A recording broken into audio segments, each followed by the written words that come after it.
Welcome to my potting shed. It's organised chaos in here. It's always a bit of a mess, but it is what it is. I'm not going to spend too long in here today because I'm going to be potting on some tomatoes and some courgette plants outside. So I wanted to show you how I do that. I've just spotted one of my dogs. I've just planted in some wild flower seeds into a big pot and he's trying to eat them. Brilliant. I just wanted to talk about planting seeds such as tomato seeds, where you need to get a small seedling and they need to start small, and then you pot on and pot on and pot on until they're bigger. So in my first video I talked about seed trays like this. These are ideal for things like tomatoes. It's always good to read the labels of your seeds when you get them to find out which vessel is better. Things like courgettes, oh hello Herbie, my dogs are in here. Things like courgettes can be planted into sort of small pots, so things like this. This has been eaten by one of my dogs, so something like this. Whereas tomato seeds, because they're very small and they can start out as small seedlings, this is ideal. But if you don't have these, you can makeshift with cardboard loo roll tubes in a vessel that you might have bought, you know, a punnet of strawberries or raspberries or, you know, one of these kind of vegetables or fruits with these plastic trays.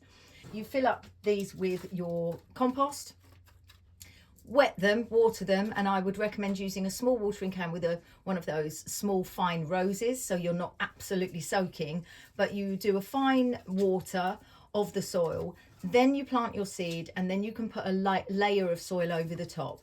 All seed packets will tell you how deep to plant your seed. Another top tip is to perhaps use a tool like this to single out your seeds, because you don't want to be planting like 3 or 4 seeds in one tray pod.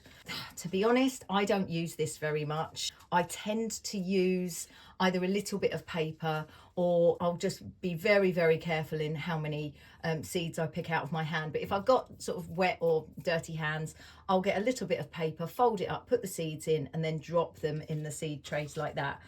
But that is a perfectly reasonable seed tray for something like tomatoes and the smaller seeds that need to be smaller seedlings.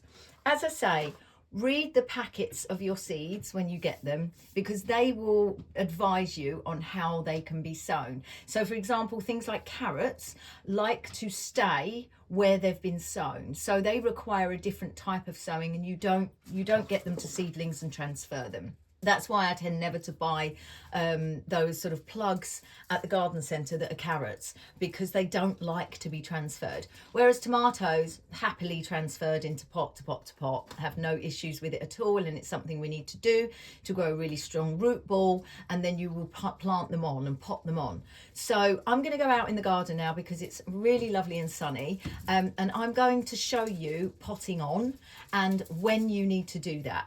Okay.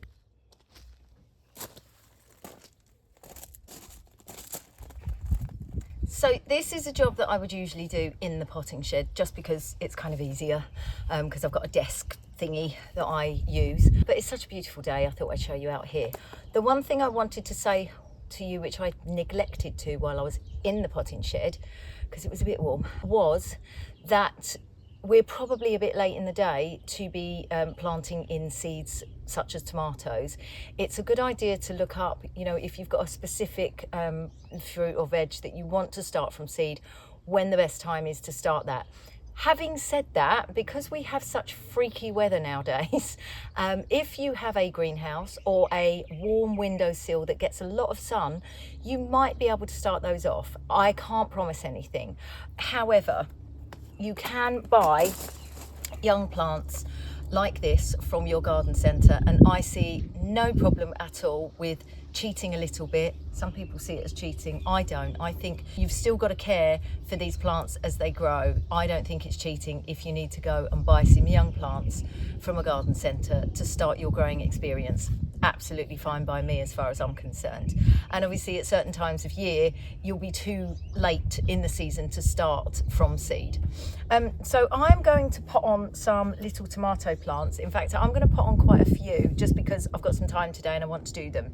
Now, when you'd usually pot something on is when you start to see some roots coming through the bottom. When I see plants in some garden centres, when they've got, you know, the roots are trailing through here, I get very sad, because that is when a plant really does need potting on. Those roots need to expand. These aren't at all root bound. So the one thing I've forgotten is my fork. I'm just going to go and grab it. Bear with.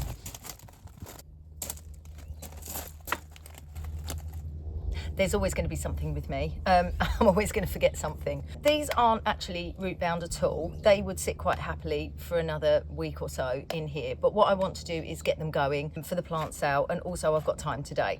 So I'm just going to loosen off my plant with my little fork. Forks are brilliant for that.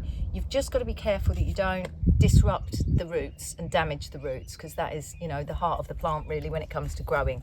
Now I've got some pots here. They're obviously slightly larger, slightly wider than the pots that these are already in. I've also got some tiny seedlings that I'm gonna put on today, but I thought I'd show you these because this is really when you'd start thinking about potting on, maybe a little bit bigger. But as I say, check underneath the pot, check for those white roots coming through, because that is when they really need to move. So I'm gonna put a little bit of soil in the bottom of my pot, very simple. I don't wear gloves for this because you kind of need to be sort of gentle-handed. I'm just gonna ease out, there we go, that plant, pop it into my pot. Doesn't matter if the compost crumbles around it, because you can always build it back in. The soil's nice and moist because I've kept these plants moist. You can add some, I'll show you at the end of this video actually. In fact, I'll show you now. You can add an agent into the soil that helps with drainage, helps to retain moisture. So if you're in a really hot climate that really dries out quickly, there is a product that I can show you, and I'm going to run in there and grab it. So you can mix 25% of your compost with this. I've actually forgotten what it's called, but it helps to retain. It's a type of volcanic stone, and it just helps to retain moisture and helps with drainage. Let me get it so I can show you.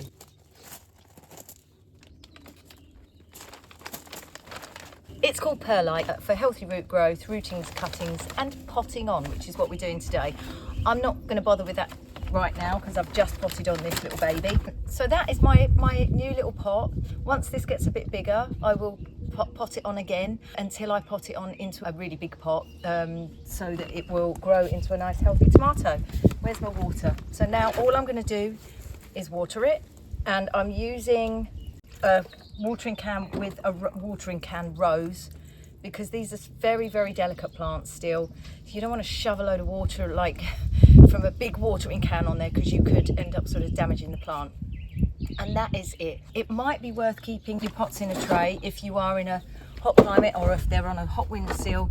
So you just pop your plant like that back in a tray, so the water will sort of stay at the bottom and it will retain that moisture. But as I say, you can use your perlite, mix 25% with your compost, and it's a nice fine compost you'll need. Peat free, please, if you can. Most composts now are peat free, and that's quite an important thing. And yeah, you can just keep potting on. And what I would say is, if you are only growing a few bits and pieces, or you've got a small balcony so you haven't got a lot of room, I wouldn't just chance planting out one plant. Unless you really know that you're going to have success with it. Most gardeners, if not all gardeners, will have casualties when they're growing. It can be that, you know, you plant in some seeds and they just don't germinate, or one might germinate. I planted 6 or 8 pumpkin seeds, only one has germinated. Do I know why? No, I don't. I've planted in some chili seeds. None of them have germinated. Do I know why? I think I do. Because I was watching Beechgrove the other day, and they said don't water those types of seeds with rainwater initially, because there is a bacteria in the rainwater that can kill off the seeds. And that's exactly what I did, because I was really excited, because my husband got me 2 new water butts and I wanted to use that water, trying to be eco-friendly, but I think it backfired.